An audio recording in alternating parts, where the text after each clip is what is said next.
ആക്രമിക്കപ്പെട്ട കേസുമായി ബന്ധപ്പെട്ട വിധിയും ശിക്ഷാവിധിയും ഒക്കെ നമ്മൾ കണ്ടു കഴിഞ്ഞു. ഈ വിധി വന്നതിന് ശേഷം കഴിഞ്ഞ ദിവസമാണ് അതിജീവിത ആദ്യമായി പ്രതികരിക്കുന്നത്. അതിജീവിതയുടെ സമൂഹ മാധ്യമങ്ങളിലെ പോസ്റ്റ് നമ്മൾ കണ്ടിട്ടുണ്ടാകും. ഈ നിയമത്തിന് മുന്നിൽ എല്ലാവരും തുല്യരല്ല എന്നുള്ള കാര്യം തനിക്ക് നേരത്തെ മനസ്സിലായതാണ് എന്നവരെടുത്ത് പറയുന്നുണ്ട്. അതുപോലെ തന്നെ അതിന് പിന്നാലെ മഞ്ജു വാര്യർ അവൾക്കൊപ്പം എന്നുള്ള ഹാഷ്ടാഗോടുകൂടി ഇതിനെതിരെ ഈ വിധിക്കെതിരെ സംസാരിക്കുന്നത് നമ്മൾ കണ്ടു. ഇപ്പോഴും കുറ്റം ചെയ്തവർ ശിക്ഷിക്കപ്പെട്ടു എന്ന് പറയുമ്പോഴും അതിന് നേതൃത്വം നൽകിയ ആളുകൾ പച്ച വെളിച്ചത്തിൽ നടക്കുന്നു എന്നുള്ള വളരെ ഗൗരവതരമായൊരു കാര്യം തന്നെയാണ് അവിടെയും മഞ്ജു വാര്യറും പറയുന്നത്. അതിന് തൊട്ടു പിന്നാലെ നമ്മൾ സോഷ്യൽ മീഡിയയിലൊക്കെ വളരെ വലിയ രീതിയിലുള്ള ചർച്ചകളും ഒക്കെ നടക്കുന്നുണ്ട്. കഴിഞ്ഞ ദിവസം ഇതാ ഒരു KSRTC സൂപ്പർഫാസ്റ്റ് ബസ്സിൽ ദിലീപിൻ്റെ സിനിമ ഇട്ടതുമായി ബന്ധപ്പെട്ട് വലിയ തർക്കങ്ങളൊക്കെ നടന്നിട്ടുണ്ടായിരുന്നു. ആ വാർത്തകളും നമ്മൾ കണ്ടു. ആ വിഷയമാണ് പരിശോധിക്കുന്നത്. അജിംസ്, ഈ പറഞ്ഞതുപോലെ ഇന്നലെ ഇങ്ങനെ ഒരു പ്രശ്നം ഉണ്ടായിരുന്നു. ദിലീപിൻ്റെ സിനിമ വെച്ചതിന് ബസ്സിനുള്ളിൽ പ്രശ്നമാകുന്നു. അതുപോലെ ദിലീപും മോഹൻലാലും തമ്മിലൊരു പുതിയ പടത്തിൻ്റെ ട്രെയിലറൊക്കെ ഈ വിധിക്ക് പിന്നാലെ ഇറങ്ങിയിട്ടുണ്ടായിരുന്നു. അതിൻ്റെ താഴെ കമൻറ്റ് സെക്ഷനിൽ നോക്കുകയാണെങ്കിൽ ആദ്യമായിട്ടൊരു മോഹൻലാൽ ചിത്രം കാണാതിരിക്കാൻ തോന്നുന്നു എന്നൊക്കെ പറഞ്ഞിട്ട് ഒരുപാട് കമൻസ് ഉണ്ട്. അപ്പോൾ ദിലീപ് വലിയ തരത്തിലൊരു ബഹിഷ്കരണം നേരിടുകയാണോ? അത് ഈ കോടതി വിധിയെ തുടർന്ന് കോടതി വിധിയോട് ജനങ്ങളുടെ പ്രതികരണം വൈകാരികമാവുക എന്നുള്ളതൊക്കെ മുമ്പും ഉണ്ടായിട്ടുണ്ട്. എന്തിനാണ് അയാളെ വെറുതെ വിട്ടത്, അല്ലെങ്കിൽ അയാൾ എന്തിനാണ് തൂക്കി കൊന്നത്, ഇങ്ങനെയുള്ള ക്വസ്റ്റ്യൻസ് സാധാരണക്കാർ ചോദിക്കും. കാരണം സാധാരണക്കാരുടെ വൈകാരികമായ യുക്തിയാണ്, കോടതിക്ക് വേറെ തരം യുക്തിയാണ്, കോടതിക്കും അഭിഭാഷകർക്ക് വേറെ യുക്തിയാണ്. പക്ഷേ ഈ കേസിൽ, ഈ അതിജീവിത ഈ കേസിൽ, ഈ ദിലീപുമായി ബന്ധപ്പെട്ട കേസിൽ ഇതിലെന്താണ് നടന്നുകൊണ്ടിരിക്കുന്നത് എന്നുള്ള ജനങ്ങളുടെ മുമ്പിലുണ്ട്. കാരണം ഇതിലൊരു ക്രൈം നടന്നു. ആ ക്രൈം നടന്നതിൽ ഒരു കുറ്റവാളിയെ കുറ്റവിമുക്തനാക്കുകയോ ശിക്ഷിക്കുകയോ ചെയ്തു എന്നുള്ളതല്ല പ്രശ്നം. ഇതിൻ്റെ ജുഡീഷ്യൽ പ്രോസസ്സ് തന്നെ ഒരു ക്രൈമാണ് എന്ന് ആളുകൾക്ക് തോന്നുന്നു. ഈ ജുഡീഷ്യൽ പ്രോസസ്സ് തന്നെ ഒരു ക്രൈമാണ് എന്ന് ജനങ്ങൾക്ക് ബോധ്യപ്പെട്ടൊരു കേസാണിത്. എന്താ അതിൻ്റെ കാരണം? ഇപ്പോൾ ഇതിൽ ദിലീപിനെ എന്തുകൊണ്ടാണ് വെറുതെ വിടുന്നത് എന്ന് ഈ ജഡ്ജ്മെൻറ്റിൽ കോടതി വിശദമായിട്ട് പറയുന്നുണ്ട്. ഒന്നാമത്തെ കാര്യം ഗൂഢാലോചനയാണ്. ഗൂഢാലോചനയ്ക്കുള്ള പ്രത്യക്ഷ തെളിവുകൾ പ്രോസിക്യൂഷൻ ഹാജരാക്കിയിട്ടില്ല. പ്രത്യക്ഷ തെളിവുകൾ എന്ന് പറഞ്ഞാൽ ഇപ്പോൾ ഈ ക്രൈം നടന്ന സമയത്തിന് മുമ്പും ശേഷവും ഈ പറയുന്ന A1 A8 ദിലീപും പൾസർ സുനിയും തമ്മിൽ സംസാരിച്ചതിൻ്റെ കോൾ റെക്കോർഡ്സ് ഡീറ്റെയിൽസ് തെളിവായിട്ട് വയ്ക്കുന്നുണ്ട്. അപ്പോൾ ഇവർ തമ്മിൽ ഫോണിൽ സംസാരിച്ചു എന്നുള്ളതുകൊണ്ട് ഇവർ ഗൂഢാലോചന നടത്തിയെന്ന് തെളിയിക്കുന്നില്ല. അല്ലെങ്കിൽ എന്ത് വേണം? ഇവർ ഫോണിൽ സംസാരിച്ചതിൻ്റെ റെക്കോർഡ് വേണം. അവരെന്താണ് സംസാരിച്ചതെന്നുള്ള റെക്കോർഡ് കൊണ്ടുവരണം. ഇപ്പോൾ ഇതിങ്ങനെ ഈ ക്രൈം കൊട്ടേഷൻ കൊടുക്കുന്നതാണോ, അല്ലെങ്കിൽ കൊട്ടേഷൻ സംബന്ധിച്ച് വിവരങ്ങൾ അറിയിക്കുന്നതാണോ, അത്ര ശബ്ദരേഖകളില്ല, അതുകൊണ്ട് ഇത് തെളിയുന്നില്ല എന്നാണ് പറയുന്നത്. അതുപോലെ സാക്ഷിമൊഴികൾ എന്ന് പറഞ്ഞാൽ സാക്ഷിമൊഴികളുടെ വാല്യൂ വ്യത്യാസമാണ്. അതിൽ അക്യൂസിൽപ്പെട്ട ഒരാൾ കൊടുക്കുന്ന മൊഴി ഇത് ദിലീപ് പറഞ്ഞിട്ടാണെന്ന് പറഞ്ഞാൽ അതിന് അത്രയും വാല്യൂ ഉള്ളൂ, അതിൻ്റെ തെളിവ് മൂല്യം അത്രയേ ഉള്ളൂ. സ്വതന്ത്ര സാക്ഷിമൊഴികളില്ല എന്നുള്ളതാണ് ഒരു കാര്യം കൂടി ചൂണ്ടിക്കാട്ടിയത്. അപ്പോൾ ഇങ്ങനെ തെളിവില്ല, പ്രത്യക്ഷ തെളിവുകളില്ല, കൊറാബറേറ്റീവ് എവിഡൻസ് ഇല്ല, ഇൻഡിപെൻഡൻറ്റ് സാക്ഷിമൊഴികളില്ല എന്നാണ് ഈ പ്രതിയെ വിട്ടയക്കാൻ വേണ്ടി ഈ വിധിന്യായത്തിൽ പറയുന്ന കാര്യം. പക്ഷേ അത് കൂടാതെ മറ്റൊരു വാദം കൂടി പ്രോസിക്യൂഷൻ ഉണ്ടായിരുന്നു. ആ വാദം, അതായത് A8 എന്ന് പറയുന്ന ദിലീപിനെ ഈ കേസിലേക്ക് അട്രാക്റ്റ് ചെയ്യുന്ന ഒരു പ്രധാനപ്പെട്ട വാദം എന്ന് പറയുന്നത് കോടതിയുടെ കസ്റ്റഡിയിലുണ്ടായിരുന്ന മെമ്മറി കാർഡ് ടാമ്പർ ചെയ്യപ്പെട്ടു. അത് വസ്തുതയാണല്ലോ, അത് കോടതി പോലും സമ്മതിക്കുന്ന കാര്യമാണ്. ഓക്കെ, ഈ ടാമ്പർ ചെയ്യപ്പെട്ടിട്ടുണ്ടെങ്കിൽ ഈ ടാമ്പർ ചെയ്യപ്പെടുന്നത് എന്തിനു വേണ്ടിയാണ്, അതിൻ്റെ ഇൻറ്റൻഷൻ എന്താണ്, അത് അന്വേഷിക്കണം എന്നാവശ്യപ്പെട്ടുകൊണ്ട് അതിജീവിതം എന്ത് ചെയ്യുന്നു, ഹൈക്കോടതിയിൽ പോയിരുന്നു. ഇത് അന്വേഷിക്കണമെന്ന ആവശ്യം വിചാരണ കോടതി തള്ളിയിട്ടാണ് ഹൈക്കോടതി പോകുന്നത്. അതായത് കോടതിയുടെ കൈവശം ഇരിക്കുന്ന ഒരു സുപ്രധാന തൊണ്ടി അല്ലെങ്കിൽ തെളിവ് ടാമ്പർ ചെയ്യപ്പെട്ടു എന്ന വിവരം പ്രോസിക്യൂഷൻ ചൂണ്ടിക്കാട്ടുന്നു. അത് അന്വേഷിക്കണം എന്ന് പറയുമ്പോൾ എന്തുകൊണ്ടാണ് കോടതി അത് അന്വേഷിക്കാത്തത്? അത് ഫോറൻസിക് പരിശോധനയ്ക്ക് അയക്കുന്നു, അതിൻ്റെ റിപ്പോർട്ട് പ്രോസിക്യൂഷൻ കൊടുക്കാതിരിക്കുന്നു. എന്നിട്ട് വീണ്ടും അതിജീവിത ഹൈക്കോടതിയിൽ പോകുന്നു, ഇതൊരു SIT കൊണ്ട് അന്വേഷിക്കണമെന്ന് പറഞ്ഞു. ഹൈക്കോടതി ആ ആവശ്യം തള്ളുന്നതോടെയാണ് ഈ കേസ് അട്ടിമറിക്കപ്പെടുന്നത്. അപ്പോൾ ഇത് ഒരു വാദമായി കോടതിയുടെ മുമ്പിൽ വയ്ക്കുകയാണ്. ഇത് ടാമ്പർ ചെയ്യപ്പെടുന്നത് എന്തിനുണ്ട്? അതിന് ഡിലീറ്റ് ചെയ്യപ്പെട്ടിട്ടുണ്ട്, ദൃശ്യങ്ങൾ ഡിലീറ്റ് ചെയ്യപ്പെട്ടിട്ടുണ്ട്. അതെന്തിനാണ് ഡിലീറ്റ് ചെയ്യുന്നത്? അത് അപ്പോൾ കോടതിയുടെ മറു ചോദ്യം ഇതാണ്, കോടതിയുടെ ന്യായം ഇതാണ്, ഇത് ടാമ്പർ ചെയ്തത് A8 അല്ല ആണെന്ന വാദം പ്രോസിക്യൂഷനും ഇല്ല.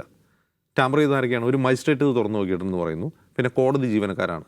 അപ്പോൾ കോടതി ജീവനക്കാർ എന്തിനാണ് തുറന്നു നോക്കിയത് ഡിലീറ്റ് ചെയ്യുന്നത് എന്നുള്ളതാണ് ക്വസ്റ്റ്യൻ. അത് അന്വേഷിക്കണ്ടേ? അത് ഈ ഒരു കേസ്, ഓൺഗോയിങ് കേസിൽ പ്രധാനപ്പെട്ട തൊണ്ടി മുതൽ ടാമ്പർ ചെയ്യപ്പെട്ടിട്ടില്ല, അത് അന്വേഷിക്കാൻ എന്താണ് അതിൻ്റെ കാരണം എന്ന് പറയണ്ടേ?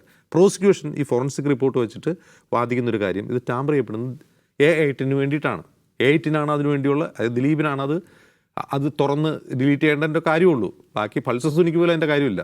കാരണം പൾസർ സുനിക്കെതിരായുള്ള കേസിന് വേറെ തന്നെ സാക്ഷികളും വേറെ തന്നെ കാര്യങ്ങളുണ്ട്. ഇത് ആരുമായി ബന്ധപ്പെട്ടാണ്? A8 ബന്ധപ്പെട്ടാണ്. അത് കോടതിയുടെ റീസണിങ് എന്താണെന്ന് വെച്ചാൽ അത് നേരെ തിരിച്ചാണ് കോടതി റീസൺ ചെയ്യുന്നത്. അതിൻ്റെ ജുഡീഷ്യൽ റീസണിങ് നേരെ തിരിച്ചാണ്. ആ മെമ്മറി കാർഡ് ടാമ്പർ ചെയ്യപ്പെട്ടതോടുകൂടി A8 തെളിവില്ലാതായി എന്നാണ് കോടതിയുടെ റീസണിങ്. ഒന്ന് ആലോചിച്ച് നോക്കുക. അപ്പോൾ ഇങ്ങനെയാണ് കോടതി ചിന്തിച്ചിട്ടുള്ളത് ഈ വിധിന്യായത്തിൽ. അപ്പോൾ ഇത്രയും എന്താണ് ഒരു വിധി ഒരു കോടതി വിചാരണ കോടതികൾക്ക് തെറ്റുപറ്റാം. വിചാരണ കോടതി വിട്ടയച്ച ആളുകളെ ഹൈക്കോടതി തിരിച്ചു വിളിച്ച് ശിക്ഷിച്ച കഥയൊക്കെ നമ്മൾ കേട്ടിട്ടുണ്ട്. രാഷ്ട്രീയ കൊലപാതക കേസിലടക്കം നേരെ തിരിച്ചും സംഭവിക്കാറുണ്ട്. വിചാരണ കോടതി വധശിക്ഷയ്ക്ക് വിധിച്ചവരെ സുപ്രീം കോടതി വിട്ടയക്കുന്നുണ്ട്. പക്ഷെ ഇവിടുത്തെ പ്രശ്നം ഒരു വിധിയിലെ ഒരു ജഡ്ജിയുടെ റീസണിങ് തെറ്റിപ്പോയതോ ഒന്നുമല്ല ജനങ്ങളുടെ പ്രശ്നം. ഒരു വിചാരണ പ്രോസസ്സ്, ഒരു നിയമ നടപടി, ഒരു നീതിന്യായ നടപടി കൺമുമ്പിൽ ജനങ്ങൾ കണ്ടുകൊണ്ടിരിക്കുകയാണ്. എന്താണ് സംഭവിക്കുന്നത് കണ്ടുകൊണ്ടിരിക്കുകയാണ്. അതിനെതിരായിട്ടുള്ള വികാരം കൂടിയാണ് ഇപ്പോൾ നമ്മൾ ഈ ബസ്സിനകത്ത് കാണുന്നതും ദിലീപിൻ്റെ ചിത്രത്തിനെതിരായിട്ടുള്ള പ്രതിഷേധവും പിന്നീട് മോഹൻലാലിനെതിരെ വരുന്ന വിമർശനങ്ങളുമെല്ലാം അതിൻ്റെ ഭാഗമാണ്. ഇത് യഥാർത്ഥത്തിൽ കേരളത്തിൻ്റെ ഈ നിയമ ചരിത്രത്തിൽ അല്ലെങ്കിൽ നീതിന്യായ ചരിത്രത്തിൽ ഒരു സുപ്രധാന ഏടായി തന്നെ കിടക്കും. കാരണം ഇത്രയും ജനങ്ങളുടെ മുമ്പിൽ തുറന്നു കാട്ടപ്പെട്ട ഒരു ക്രൈം, ആ ക്രൈമിനെ തുടർന്നുണ്ടാകുന്ന ക്രൈമുകൾ ഇത് വേറെ ഉണ്ടാവില്ല എന്നാണ് എനിക്ക് തോന്നുന്നത്. നവോദ് സാർ, എങ്ങനെയാണ് അതിജീവിതയുടെ ഈ ഒരു പ്രതികരണം കാണുന്നത്? അവർ ഇന്നലെ ഇൻസ്റ്റഗ്രാമിൽ കുറിപ്പ് പങ്കുവെച്ച് ഇന്നലെ അതിൽ ഉപയോഗിക്കുന്നൊരു വാചകമുണ്ടല്ലോ, എന്താണ് ഈ നിയമത്തിന് മുമ്പിൽ ഈ രാജ്യത്തെ എല്ലാവരും തുല്യരല്ല എന്നെനിക്ക് ബോധ്യം വന്നു എന്ന് ഒരാൾ നമ്മുടെ നാട്ടിലെ ഒരു സെലിബ്രിറ്റി ആയിട്ടുള്ള ഒരാളെ എഴുതണമെങ്കിൽ അത് ഭയങ്കര കനമുള്ള കാര്യമല്ലേ, ഭയങ്കര ആഴമുള്ള കാര്യമല്ലേ അത്. സാധാരണ നമുക്കറിയാം നിയമത്തിനും നീതിക്കുമുള്ള ആക്സസ് എന്ന് പറയുന്നത് ദുർബലരായ മനുഷ്യർക്ക് സാമാന്യന കുറവാണ്. അത് ഒരു ഇന്ത്യൻ യാഥാർത്ഥ്യമാണ്. എന്ന് മാത്രമല്ല ഇത് ഭയങ്കര കോസ്റ്റ്ലി അഫെയർ. നീതി എന്ന് പറയുന്നത് ഭയങ്കര കോസ്റ്റ്ലി അഫെയർ ആയിട്ടുള്ളൊരു കാര്യമാണ്. വലിയ തോതിൽ പണം ചെലവഴിക്കണം. നമുക്ക് തന്നെ അറിയാവുന്നതാണ്. നമ്മളൊരു ദിവസം വൈകുന്നേരം ഇത് പൂട്ടിക്കോ എന്ന് പറഞ്ഞിട്ട് നമുക്ക് സർക്കുലർ വരുന്നു. നമുക്ക് പിന്നെ ഇത് പ്രവർത്തിപ്പിക്കാൻ വേണ്ടി ഉണ്ടായിട്ടുള്ള അധ്വാനം ഒന്ന് ആലോചിച്ച് നോക്കണം. അതിനുണ്ടായിട്ടുള്ള സാമ്പത്തിക ചെലവുകളും കഷ്ടപ്പാടുകളും.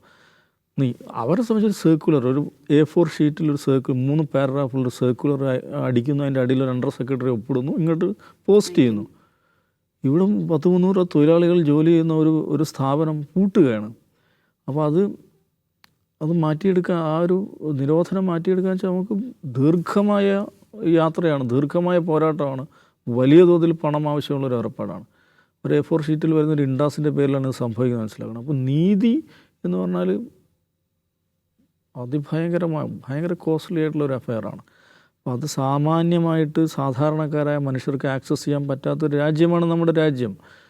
ഞാൻ മുമ്പ് പറഞ്ഞു, നമ്മുടെ രാജ്യത്തെ പ്രിസണർ പോപ്പുലേഷനിൽ 76% അണ്ടർ ട്രയലായി നിൽക്കുന്ന, ലോകത്ത് തന്നെ ഏറ്റവും വിചിത്രമായ ഒരു ജസ്റ്റിസ് ഡെലിവറി സിസ്റ്റം നിലനിൽക്കുന്ന രാജ്യമാണ്. അങ്ങനത്തെ ഒരു രാജ്യത്ത് സാമ്പത്തിക ശേഷിയുള്ള, സമൂഹത്തിൽ സാമാന്യന സ്വാധീനമുള്ള, സെലിബ്രിറ്റി ആയിട്ടുള്ള, കഴിവുള്ള ഒരു ചെറുപ്പക്കാരി പറയുകയാണ്, എനിക്ക് നീതി കിട്ടിയില്ല എന്നല്ല പറയുന്നത്, നീതി കിട്ടും എന്ന് പ്രതീക്ഷയില്ല, ബോധ്യമില്ല എന്ന് ആരോടാണ് പറയുന്നത്? ലോകത്തെ ഏറ്റവും വലിയ ജനാധിപത്യ രാജ്യമായിട്ടുള്ള രാജ്യത്ത് ജസ്റ്റിസ് സിസ്റ്റത്തെ നോക്കിയിട്ട്, അവിടുത്തെ കോടതി നീതിന്യായ സംവിധാനത്തെ നോക്കിയിട്ടാണ് പറയുന്നത്. ഇതിലും വലിയൊരു പ്രഹരം ഈ ആസ് എൻ ഓർഗനൈസേഷൻ നമ്മുടെ ജുഡീഷ്യറിക്ക് ലഭിക്കാനുണ്ടോ? എന്തുകൊണ്ടാണ് ഇങ്ങനെയൊക്കെ ഉണ്ടായത്? അജിംസ് അത് വിശദമായിട്ട് വിശദീകരിച്ചു. കഴിഞ്ഞ ദിവസം ഞാൻ പറയുന്നു, എനിക്ക് ഇതിപ്പോൾ ഈ സിസ്റ്റത്തിൽ വിശ്വാസമില്ലെന്നാണ് പറഞ്ഞിരിക്കുന്നത്. എനിക്ക് ഈ ജഡ്ജിയിൽ നിന്ന് നീതി കിട്ടുമെന്ന് വിശ്വാസമില്ല എന്ന് അവരെഴുതി, ഇവരെ മാറ്റിത്തരണമെന്ന് പറഞ്ഞിട്ട് ഹയർ കോർട്ടിനെ സമീപിക്കുന്നുണ്ട്.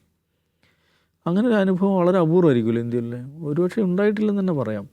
കാരണം അങ്ങനെ ഉണ്ടായാൽ തന്നെ എന്താ സാധാരണ സംഭവിക്കുക അമൃത? എനിക്ക് ഈ ജഡ്ജിയിൽ നിന്ന് നീതി കിട്ടില്ല എന്ന് പറഞ്ഞിട്ട് ഒരാളൊരു അങ്ങനെ സ്റ്റേറ്റ്മെൻറ്റ് നടത്തിയാൽ മതി. എന്താ സംഭവിക്കുക? ആ ജഡ്ജി മാറി നിൽക്കുക ചെയ്യുക. ഞാൻ നോക്കൂ, ഞാൻ ഒഴിവാകുകയാണെന്ന് പറയാം. അതാണ് ഇതിൻ്റെ ഒരു ഉന്നതമായ നിലവാരം എന്ന് പറയുന്നത്. ഏതെങ്കിലും നിലക്കുള്ള ഒരു നിഴൽ, സംശയത്തിൻ്റെ ഒരു നിഴൽ ഉണ്ടെന്ന് തോന്നിക്കഴിഞ്ഞാൽ സാമാന്യമായിട്ട് ജഡ്ജിമാർ മാറി നിൽക്കുകയാണ് ചെയ്യുക. ഇവർ 3 തവണ ഹയർ കോർട്ടിനെ സമീപിക്കുന്നുണ്ട്. എന്നിട്ട് അവരവിടെ തന്നെ ഇരിക്കുകയല്ലേ ചെയ്തത്. അതുകൊണ്ട് ജഡ്ജിമാരെ വ്യക്തിപരമായി കുറ്റപ്പെടുത്തുക, അവരുടെ past background, family background, political background, ഇതൊക്കെ വെച്ചിട്ട് വിധികളെ വിശകലനം ചെയ്യുക എന്നുള്ളത് ശരിയായ നിലപാടേ അല്ല എന്ന് വിചാരിക്കുന്ന ഒരാളാണ് ഞാൻ. പക്ഷേ ഇത് അജിൻസ് പറഞ്ഞ പോലെ ജുഡീഷ്യൽ ഈ സംശയം ഈ പ്രോസസ്സിൽ മൊത്തത്തിൽ സംശയത്തിൻ്റെ കരിനിഴലുണ്ടെന്ന കാര്യം ജുഡീഷ്യൽ പ്രോസസ്സിൻ്റെ തന്നെ ഭാഗമായിട്ടുണ്ട്. അതാണ് ഇതിൽ ഏറ്റവും വലിയ പ്രത്യേകത എന്ന് പറയുന്നത്. കാരണം ഈ പറയുന്ന സംശയങ്ങളും വിശ്വാസമില്ലായ്മയും അത് ഡോക്യുമെൻ്റ് ചെയ്യപ്പെട്ടിട്ടുണ്ട്. ജുഡീഷ്യൽ പ്രോസസ്സിൻ്റെ ഭാഗമായിട്ട് ഡോക്യുമെൻ്റ് ചെയ്യപ്പെട്ടിട്ടുണ്ട്. അതുകൊണ്ട് ഈ പറയുന്ന A18 എന്ന് പറയുന്ന ആൾ, അല്ലെങ്കിൽ ദിലീപ് എന്ന് ആരാധകർ വിളിക്കുന്ന ആ നടൻ, അദ്ദേഹം സാങ്കേതികമായി രക്ഷപ്പെട്ട് കഴിഞ്ഞിട്ടുണ്ട്. പക്ഷേ ജനങ്ങളുടെ മനസ്സിലെന്താണ്? ഈ പുകപടലത്തിലാണ് നിൽക്കുന്നത്. അതുകൊണ്ട് ദിലീപുമായി ബന്ധപ്പെട്ട എല്ലാ കാര്യങ്ങൾക്കും ആ പ്രശ്നം ഉണ്ടാവും. ബസ്സിൽ പടനാണെങ്കിൽ മാത്രമേ, ഒരു അമ്പല കമ്മിറ്റി അവരുടെ എന്തോ ഒരു ചെറിയ പരിപാടിക്ക് ആളെ വിളിച്ചപ്പോൾ അമ്പല കമ്മിറ്റിക്കകത്ത് പ്രശ്നമായി, ഡ്രോപ്പ് ചെയ്യേണ്ടി വന്നു. അപ്പോൾ അതുകൊണ്ട് എന്തിൽ നിന്ന് രക്ഷപ്പെടാനാണ് ഈ മനുഷ്യന് ഈ പണിയെല്ലാം എടുത്തത്? രക്ഷപ്പെട്ടിട്ടില്ല. തൽക്കാലം സാങ്കേതികമായി ഈ നിയമത്തിൻ്റെ പിടുത്തത്തിൽ നിന്ന് രക്ഷപ്പെട്ടിട്ടുണ്ട്. പക്ഷേ ജനങ്ങളുടെ മനസ്സിൽ നിന്ന് രക്ഷപ്പെട്ടിട്ടില്ല. അതാണ് കാര്യങ്ങൾ തെളിയിക്കുന്നത്.